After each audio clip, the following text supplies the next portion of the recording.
Hello friends, आज हम बात करने वाले हैं ओशो के बारे में, जिनका नाम है आचार्य रजनीश, जिनको हम ओशो के नाम से जानते हैं। पूरी दुनिया ओशो के नाम से जानती है। ओशो हमारे इंडिया के ही पर्सन है। उन्होंने बहुत सारे स्पीचेस पे बहुत अपने अपने ओपिनियन दिए हैं। वो ऐसे एक पर्सन थे जिनको बुद्धत्व प्राप्त था, इनलाइटमेंट थे। वो हर चीज में अपनी ओपिनियंस देते थे, बताते थे। ऐसे ऐसे बातों पे उन्होंने अपना स्पीच दिया है जिन्हों आज तक किसी ने उस पे बात नहीं की। तो उनके बहुत सारी किताब है, उन्होंने बहुत सब्जेक्ट पे बात किया है।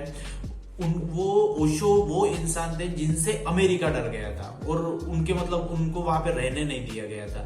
तो ओशो के बारे में आज हम बात करेंगे। तो स्पेशली बात करेंगे अवचेतन मन की शक्ति के बारे में। ओशो ने क्या कहा है, ओशो के पर्सपेक्टिव क्या थे अपने सबकॉन्शियस माइंड के बारे में लेके। तो आज हम उन्हीं के बारे में जानकारी लेंगे। ओशो बताते हैं कि सबकॉन्शियस माइंड के पास में इतनी शक्ति है, या कॉन्शियस माइंड से 9 गुना शक्ति सबकॉन्शियस माइंड के पास में होती है। ओरिजिनल जो पावर है, ओरिजिनल कमांडिंग पावर जो है सबकॉन्शियस माइंड के पास में होती है। आप अगर कोई भी काम करते हो तो उस काम के लिए अगर सबकॉन्शियस माइंड का आप प्रॉपर वे में यूज करते हो तो आप उस काम को 1 मिनट में कर लोगे, जिसको 1 घंटा लग सकता है। तो देखिए इस पावर में, सबकॉन्शियस माइंड में कितनी पावर्स है, उसके बारे में ओशो ने बताया।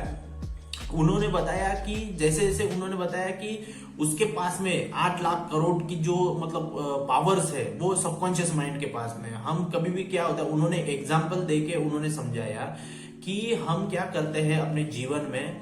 एक जो पेड़ होता है, पेड़ के पत्तों में हम पानी डालते हैं और हम ये आकांक्षा करते हैं कि हमारा जो पेड़ है वो बहुत जल्दी बढ़े और फूल आए उसमें। लेकिन ये तो इस यूनिवर्स के सिद्धांत के विपरीत काम कर रहे हैं। हम क्या करते हैं कि पेड़ पे पौधा पत्तों पे पानी डालते हैं, लेकिन हमें जड़ों में पानी डालना है।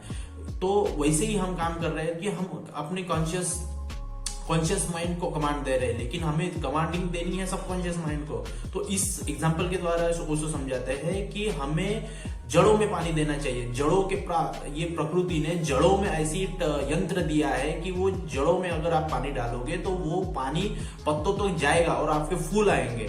पर हम क्या कर रहे हैं, पत्तों में पानी डाल रहे हैं। तो पत्तों के पास ऐसा कोई यंत्र नहीं है कि जो आपको पत्तों में डालोगे और वो पानी जड़ों तक जाएगा। तो ऐसा कोई यंत्र नहीं है। तो हम वही काम कर रहे हैं कि हम कॉन्शियस माइंड के पास कमांडिंग दे रहे हैं। तो हम पत्तों पे पानी डाल रहे हैं तो कहां से उसमें फूल आएंगे, पानी का इतना यूज होगा। तो ओशो कहते हैं कि आप अपने सबकॉन्शियस माइंड को पानी दो, रोज उसको सबकॉन्शियस माइंड को खुराक दो कि पॉजिटिविटी की खुराक, बहुत अच्छी उसको प्रैक्टिस की खुराक ऐसे दो। तो आपका जिंदगी में एक बहुत अच्छा एक कारगर साबित हो सकता है। तो उन्होंने और बताया कि जब जब हम ध्यान मुद्रा में होते हैं तब हमारा सबकॉन्शियस माइंड बहुत एक्टिवली हो जाता है। हमें अगर सबकॉन्शियस माइंड का यूज करना है, सीखना है, तो आपको ध्यान करना पड़ेगा, विपස්සना ध्यान करना पड़ेगा। ओशो भी जो एक बुद्धत्व प्राप्त थे, इनलाइटमेंट थे, वो भी ओशो विपස්සना को रेफर करते थे। उन्होंने भी विपස්සना ध्यान साधना सीखी। उन्होंने भी अपने लाइफ में जो उस लेवल तक पहुंचे तो विपස්සना से सीखे।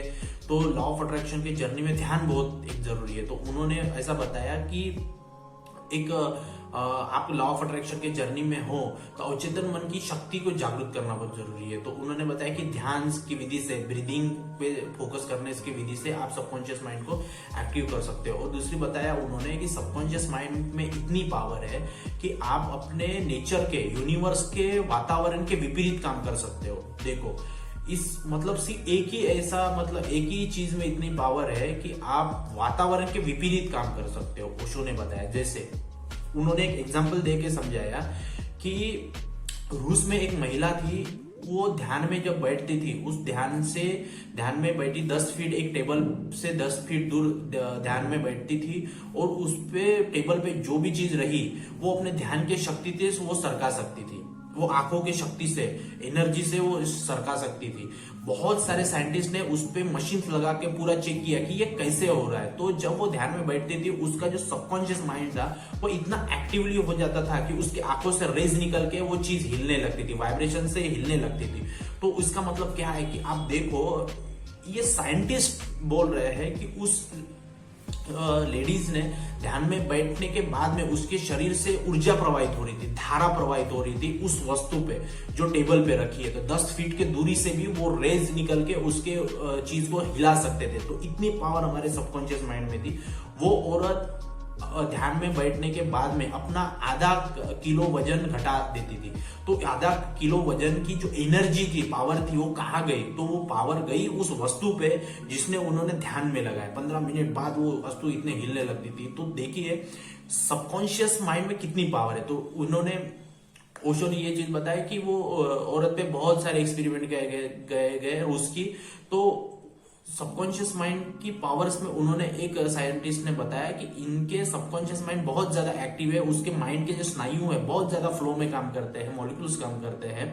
तो इसकी वजह से वो इतना ये कर पाए। और दूसरी ओर ओशो ने बताया कि टेलीपैथी का इन्वेंशन एक दो भाई ने मिलकर, दोस्तों ने मिलकर किया कि गैलीलियो टैलिलियो।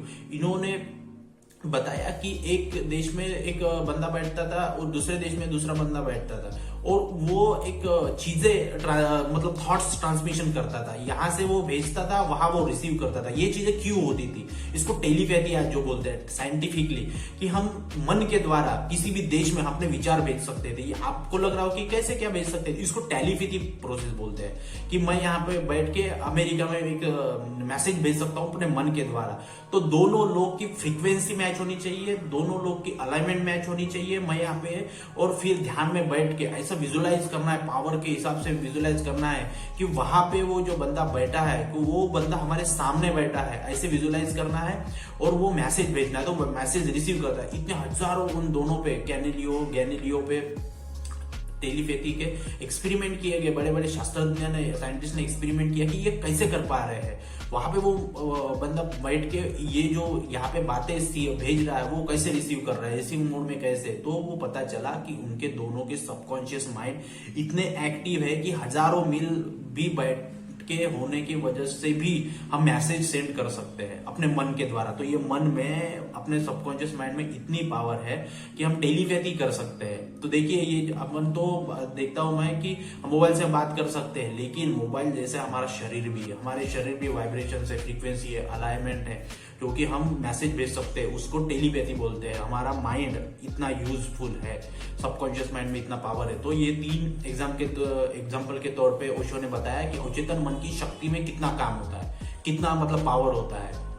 आप जो चाहे उससे कर सकते हो, अपने लाइफ में आगे बढ़ सकते हो। तो मैं जो भी ओशो की जो स्पीच थी उसको मैं डिस्क्रिप्शन में डाल दूंगा, और आप सुनिए, ओशो को सुनिए, उन्होंने क्या क्या बोला। धन को आकर्षित करने के नियम बताए उन्होंने, हर चीज पे बोला है, हर चीज पे बोला है। और अवचेतन मन की शक्ति के बारे में बोला है, उसकी लिंक में डाल दूंगा, और सुनिए, और बहुत अच्छा रहेगा। आप उसकी अवचेतन मन की शक्ति के बारे में ओशो ने क्या बोला है, एक स्पेशली मतलब ओशो जैसा बंदा, बुद्धत्व प्राप्त किया हुआ बंदा अगर अवचेतन मन की शक्ति में के बारे में बोल रहा है, तो इस शक्ति में कुछ तो बात है जो हमें जानना है। तो आज का वीडियो इसी पे था कि ओशो ने अवचेतन मन की शक्ति के बारे में क्या कहा है। तो देखिए, पूरा वीडियो देखने के लिए धन्यवाद। और मैं चाहता हूं कि वो जो मैं डिस्क्रिप्शन में लिंक डालूंगा वो भी आप पूरा वीडियो देखें और अपने लाइफ में आगे बढ़िए। और जय हिंद, जय भारत। Thank you.